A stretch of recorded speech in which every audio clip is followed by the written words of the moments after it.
Salam alaikum, Inch'Allah, تكون la première vidéo qui concerne la régression linéaire simple. غادي نبداو أول حاجة comment estimer les coefficients à chapeau et B chapeau. Donc, بالنسبة la régression linéaire simple consiste à expliquer, donc on cherche à expliquer une variable en fonction d'une autre. Donc, il y a deux types de variables, qui est la variable explicative ou bien exogène ou bien indépendante. Ou qu'il y a la variable expliquée ou bien endogène ou bien indépendante. Donc, si on prend l'équation, donc cette équation-là, y égale à ax plus b, donc on note y, c'est la variable qu'on cherche à expliquer, donc c'est la variable endogène, x c'est la variable explicative, donc la variable exogène. Donc, on a étudié dans le cadre de la macroéconomie keynesienne, la loi psychologique fondamentale de Keynes. La loi psychologique fondamentale de Keynes dit qu'il existe une relation entre la consommation et le revenu.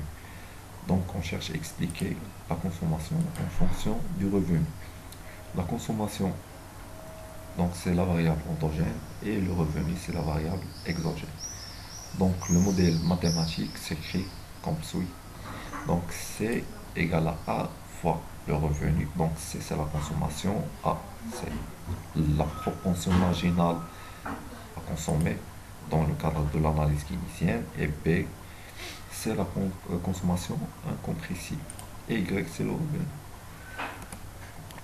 Donc le modèle économétrique ou bien le modèle stochastique, donc s'écrit comme suit. Donc la consommation égale à A fois Y plus B plus l'erreur.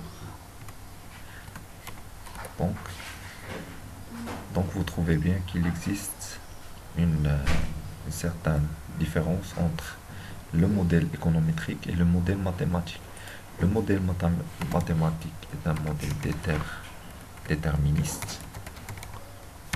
Par contre, le modèle économétrique est un modèle stochastique parce qu'il existe cet aléa. Donc, c'est l'erreur ou bien aléa.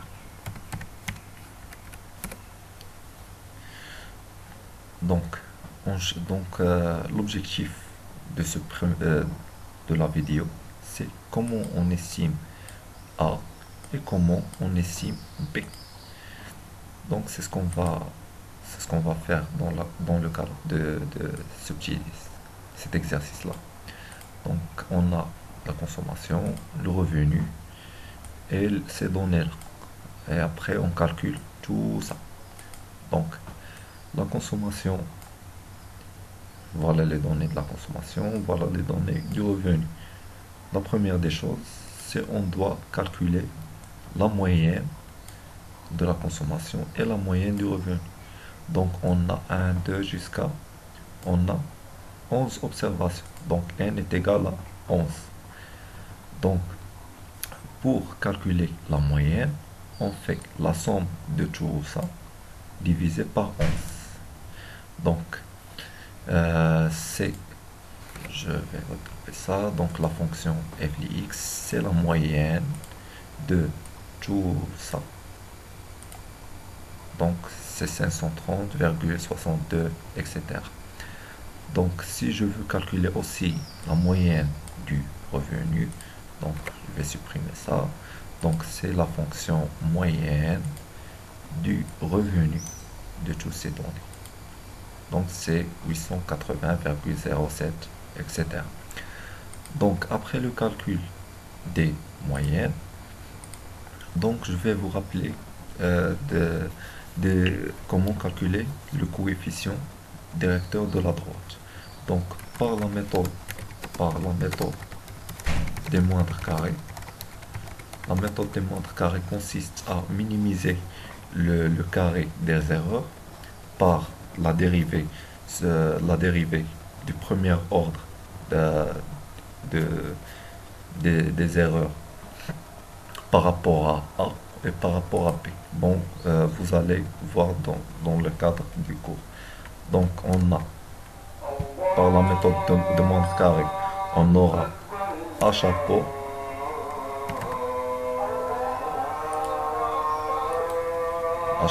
égale. Donc, pour calculer A chapeau, on a la relation dans le cours. Donc, c'est la somme. Donc, on a la somme de, donc la somme de x i moins la somme de x i moins x bar fois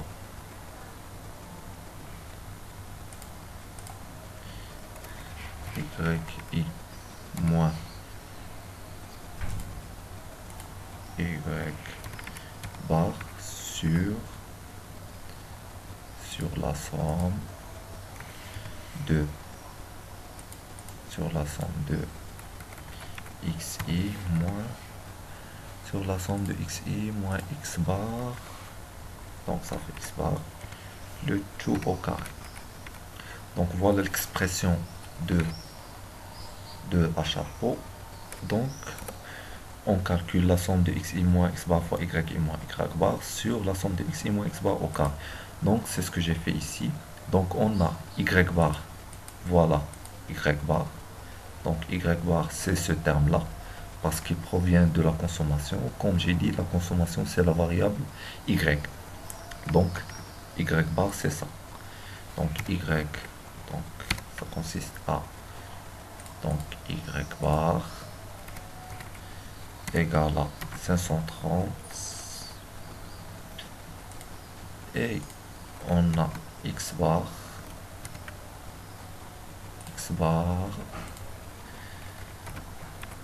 c'est 880,07, etc. Donc voilà les valeurs des moyennes. Donc ce que je fais, c'est yi moins y bar.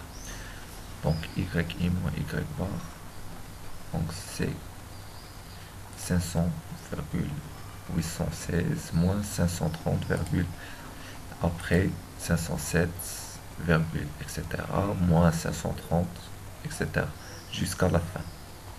Voilà le tableau de y moins y bar. Même procédure pour le revenu.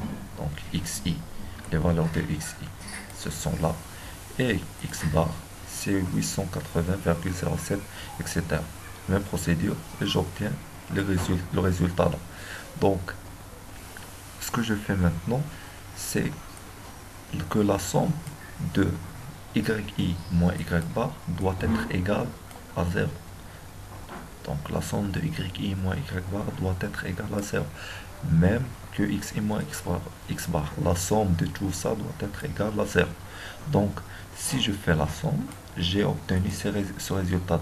Donc 6,2527,8 fois 10 à la puissance moins 13. Ce terme-là tend vers 0. Aussi, moins 6,82, etc. fois 10 à la puissance moins 13. Donc ça fait 0,000. Donc ce terme-là aussi tend vers 0. Donc pour xi moins x bar, le tout au carré, donc je fais ce terme-là au carré, ce terme-là au carré, ce terme-là au carré, ce terme-là, tous ces termes-là au carré. Après je constitue ce tableau-là. Et après, je fais yi moins y bar fois xi moins x bar. Donc, je fais la colonne C fois D. Donc, sur l'Excel, donc c'est facile de le faire. Donc, c'est égal à C, pardon. Donc, c'est égal à la première fois la deuxième fois. L'opérateur fois le deuxième. Donc, C fois D. Donc, je fixe les colonnes. Pardon, c'est D2. Donc, je fixe les colonnes par le dollar. Donc, si vous avez étudié l'Excel, vous savez que pourquoi j'ai utilisé le dollar. Donc c'est 115. Donc voilà. Donc voilà la somme. Donc voilà les xi. Voilà les xi, la somme des xi moins x bar fois yi moins y bar. Donc je mets la somme ici. Donc la fonction, on a la fonction, la somme de tout ça. Donc c'est OK. Et après, je mets la somme aussi de tout ça.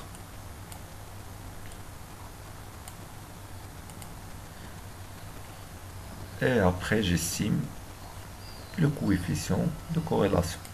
Donc, comme j'ai dit, le coefficient de corrélation, le coefficient de la droite A, à chapeau, c'est la somme de xi moins x bar fois yi moins y bar sur la somme de xi moins x bar, le tout au carré. Donc, c'est cette colonne F, donc la somme, fois sur cette somme. Donc, je fais le rapport entre ces deux termes-là.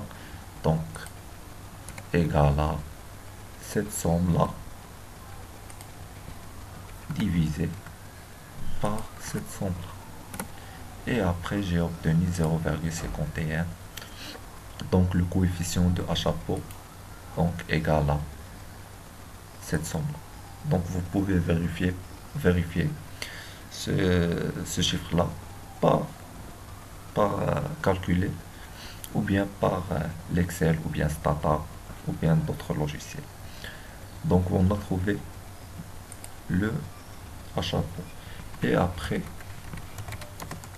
on doit trouver le P chapeau. Donc le P chapeau. Donc, pour trouver le P chapeau, on doit faire donc B bar. Donc on a Y, on a la consommation égale à chapeau. Donc l'accentuation, donc on a A chapeau fois Y plus, donc on a B chapeau. Donc pour trouver la valeur de P chapeau, donc on fait P chapeau égale à C bar, donc C bar, donc la moyenne de la consommation, moins A chapeau fois le revenu, la moyenne du revenu, Y. Donc je fais cette différence là pour trouver B chapeau. Donc ces chapeaux, c'est là. Donc c'est, je fixe cette ligne là, cette colonne. Donc c'est égal à, donc voilà ces chapeaux, c'est la moyenne, moins, donc on a A chapeau, voilà A chapeau, fois, donc fois la moyenne du revenu. Et après, on trouve ce terme-là. Pour vérifier si A chapeau et B chapeau sont corrects, je vais tracer le nuage. Donc on a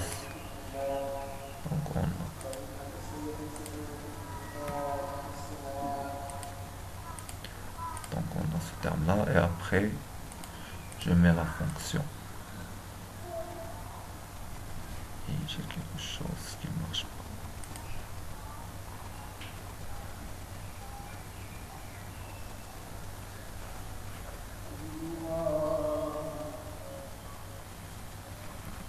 Donc je dois peut-être...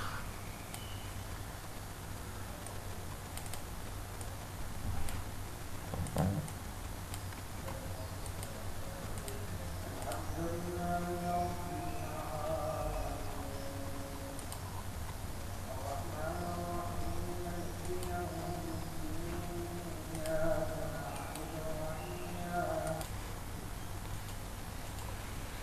من بعد ما دخلت لي دوني هما هادوك دونك انا عندي لا كونسوماسيون. دونك كيما كتشوفوا لا كونسوماسيون فاري ما بين entre 500,816 ou 500 presque 565,74.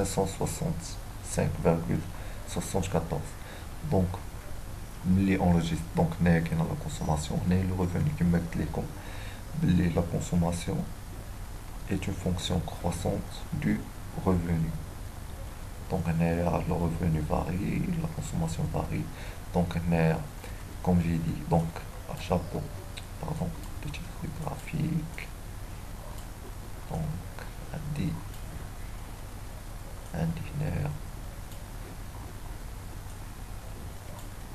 donc voilà à chapeau 0,51. Donc l'Excel c'est 0,51 518 et B 69,34. C'est la valeur qui est ici. Donc voilà, on a terminé l'estimation des paramètres à chapeau et B chapeau.